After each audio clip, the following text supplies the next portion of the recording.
আজকের গল্প নষ্টা। অখিলেশ চক্রবর্তীর মেজ মেয়ে স্বপ্না।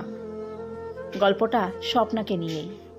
পাড়াতে তখন একটাই গল্প সবার মুখে, অখিলেশ চক্রবর্তীর মেজ মেয়ে স্বপ্না এখন বাড়িতেই তো কারবার খুলে বসেছে। স্বপ্নার বোন সুপর্ণাকে যে মাস্টার পড়াতে আসে, ওই আধবুড়ো লোকটার সঙ্গে ফষ্টি নষ্টি করছে দিনরাত, যাকে বলে একেবারে নষ্ট মেয়ে।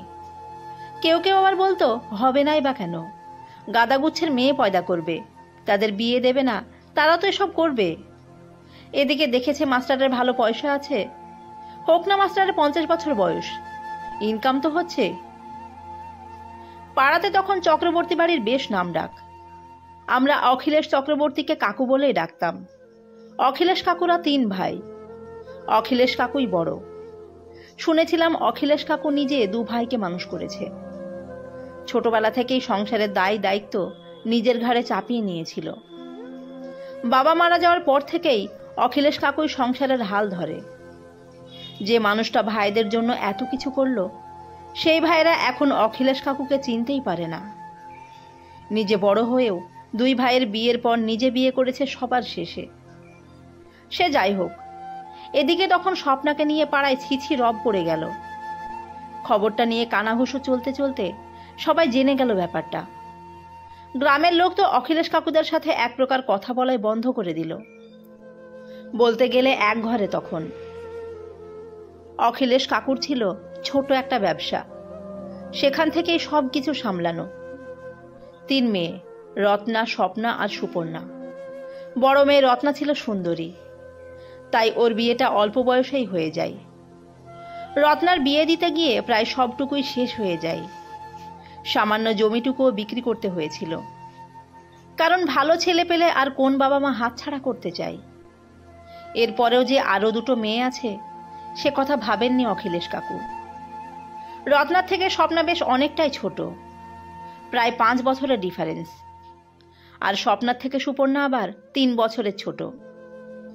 অখিলেশ কাকুর 2 মেয়ে সুন্দরী হলেও স্বপ্নাকে দেখতে খুব একটা ভালো ছিল না। স্বপ্না শ্যামবর্ণা, তবে মুখের মধ্যে অন্য একটা আদল ছিল। কথাবার্তা বেশ সুন্দর বলে। আমি স্বপ্নাদি বলেই ডাকতাম। তবে আমাদের বাড়ির সাথে ওদের বাড়ির একটা ভালো সম্পর্ক ছিল। স্বপ্নাদির মা আমার মাকে দিদি বলে ডাকত। একটা আত্মীয়তার জন্য যোগাযোগটা খারাপ ছিল না। অখিলেশ কাকুর বড় মেয়ে রত্নাদির যখন বিয়ে হলো, তখন আমরা সকলেই নিমন্ত্রিত ছিলাম। সে সময় অবস্থা খুব ভালো না থাকলেও মোটামুটি চলে যেত ওদের। রত্নাদির বিয়ের পর থেকে ওদের অবস্থাটা খারাপ হয়ে গেল। সামান্য 10 কাঠা জমি, সেটাও তখন বিক্রি করতে হয়েছিল, সে কথা আগেই বলেছি। সরকারি চাকরি করা ভালো ছেলে। এদিকে ছেলের বাড়ি থেকে রত্নাদিকে পছন্দ হয়ে গিয়েছিল তখন, তাই আর অখিলেশ কাকু হাতছাড়া করতে চায়নি। বড় মেয়ে রত্নার বিয়ের পরেই অখিলেশ কাকু অসুস্থ হয়ে পড়ল। হার্টের রোগ ধরা পড়ল। চিকিৎসা করাবে নাকি সংসার চালাবে। তখন 2 মেয়ে পড়াশোনা করছে। স্বপ্নাদির বিয়ে ফাইনাল ইয়ার, আর সুপর্ণা বিএসসি পড়ছে। একদিকে চিকিৎসার খরচ, সংসারের খরচ, তার উপর 2 মেয়ের পড়াশোনা। বিশেষ করে সুপর্ণা সায়েন্স নিয়ে পড়ছে, ভালো স্টুডেন্ট, তার পড়াশোনার খরচ। অখিল কাকু তখন দিশেহারা অবস্থা। বড় মেয়ের ভালো বাড়িতে বিয়ে হয়েও কোনো রকম সাহায্য করার মানসিকতা নেই। বিয়ের পর থেকে সেও কেমন যেন পর হয়ে গেল। এদিকে 4টে লোক না খেয়ে মরবে। অখিলেশ কাকু অসুস্থ হয়ে ইনকামের রাস্তা তো পুরো বন্ধ। স্বপ্নার বিয়ে দেওয়ার মতো সামর্থ্যও নেই। 2-1 জায়গা থেকে স্বপ্নাকে দেখতেও এসেছিল। গায়ের রং কালো বলে পছন্দ হয়নি তাদের। এদিকে অখিলেশ কাকুর ওষুধের খরচ, সংসার চালানোর জন্য টাকার প্রয়োজন হয়ে পড়ল। যে মাস্টার মশাই সুপর্ণাকে পড়াতে আসতেন, উনি একদিন স্বপ্নাকে ডেকে বললেন, তোমাদের সংসার আমি চালাবো, সুপর্ণার পড়ার খরচ আমি দেব, তোমার বাবার ওষুধের টাকাও আমি দেব, কিন্তু তুমি আমায় খুশি করবে। যদি পারো তাহলে জানিও আমাকে। অবশেষে 7-5 ভেবে স্বপ্না রাজি হয়। স্বপ্না ভাবল, এই শর্তে রাজি হয়ে গেলে অনেকটা সুরাহা হয়ে যাবে। বাবা ওষুধ খেতে পেলে অনেকগুলো দিন বেঁচে থাকতে পারবে। এদিকে ছোট বোনের পড়াশোনাটাও চালিয়ে যেতে পারলে ওর ভবিষ্যৎটা সুন্দর হয়ে যাবে। একটা চাকরিও জুটিয়ে নিতে পারবেই, যেহেতু ও পড়াশোনায় ভালো। অবশেষে ৭-৫ ভেবে নিয়ে স্বপ্না না করেনি মাস্টারমশাইয়ের প্রস্তাবে। কারণ চাকরি পাওয়ার মতো যোগ্যতা স্বপ্নার নেই। স্বপ্নার রেজাল্ট আহামরি ভালোও নয়। বর্ধমানে গ্রামের দিক থেকে একটা কাজ খুঁজে পাওয়া তখন কঠিন। এইভাবে নিজের ইচ্ছেতেই মাস্টারমশাইয়ের মনোরঞ্জনের খাতায় নাম লিখিয়ে ফেলল। প্রথমে ব্যাপারটা বাড়িতে লুকিয়ে গেলেও পরে এই ব্যাপারটা সবার কাছে ক্লিয়ার হয়ে যায়। মাস্টারমশাই পড়াতে এসে একদিন রাতে থেকেও যেতেন। প্রথম পাড়ার লোক কিছু না বুঝলেও পরে বুঝে যায় সবাই ছিছি করতে লাগলেও স্বপ্না নিরুপায় তখন। বছর ৩ এভাবেই চলল। পাড়া প্রতিবেশীদের নানান কথায় মাস্টারমশাইয়ের আসা যাওয়া কমে যেতে লাগলো। একসময় পুরোপুরি আসা বন্ধ করে দিল। ততদিনে সুপর্ণাও একটি ভালো চাকরি পেয়ে যায়। সুপর্ণা চাকরি পাওয়াতে সংসারটা একটু সচ্ছল হয়। বলতে গেলে সুপর্ণার টাকাতেই সংসার চলে তখন। কিন্তু সমস্যাটা হলো অন্য জায়গায়। সুপর্ণা চাকরি পাওয়ার পর অফিসের একটি ছেলের সাথে রিলেশনে জড়ায়। প্রথম বাড়িতে টাকা পয়সা ভালোই দিত, পরে আস্তে আস্তে সেটাও কমিয়ে দিল। স্বপ্না একদিন সুপর্ণাকে বলতেই সুপর্ণা বলে দিল, আমিও তো টাকা দিতে পারবো না। আমার একার পক্ষে সংসার চালানো, বাবা মায়ের ওষুধের খরচ আমি কোথা থেকে এত পাবো? তুইও কিছু কর এবার, কারণ সামনেই আমার বিয়ের পর থেকে তো আর এতটা দেওয়া সম্ভব হবে না। তোকেও এবার ভাবতে হবে। কথাটা সুপর্ণা মন্দ বলেনি। সত্যিই তো, সুপর্ণা আর কতদিন দেবে? কিছুদিন পর ওর বিয়ে হবে, সংসার হবে, সব দিকটাই ভাবতে হবে তো। কিন্তু স্বপ্নায় বা কোথায় কাজ পাবে? তার মতো একটা মেয়ের কাছে এই পৃথিবীর সবকিছু সহজ নয়। শেষমেশ সুপর্ণা বিয়ে করে বাইরে চলে গেল। বিয়ের পর যে টাকাটা পাঠাতো তাতে কোনো মতে চলে যেত। এইভাবেই বছর ৩-৪ কাটল। ইতিমধ্যে আমি বিদেশ চলে গেলাম কাজের সূত্রে। নিজের কাজের চাপে আর কারোর খবর রাখতে সেভাবে পারিনি। সারাদিন কাজকর্মের শেষে মাকে ওই রাত 11টার পর কল করে যতটুকু কথা হতো আর কি। বিদেশে মোটামুটি ২.৫ বছর কাটিয়ে বাড়ি ফিরে পাড়ার সকলেরই খবর নিচ্ছি। পাশের বাড়ি বিশ্বনাথ কাকু স্ট্রোক হয়ে মারা গেছে, সে খবরটা পেয়ে মনটা খারাপ হয়েই গেল। মায়ের সাথে কথা বলতে বলতে মা বলে উঠল, তোকে তো একটা খবর বলা হয়নি, জানিস অখিলেশ কাকুর মেজ মেয়ে স্বপ্নার বিরাট বড়লোক বাড়িতে বিয়ে হয়েছে।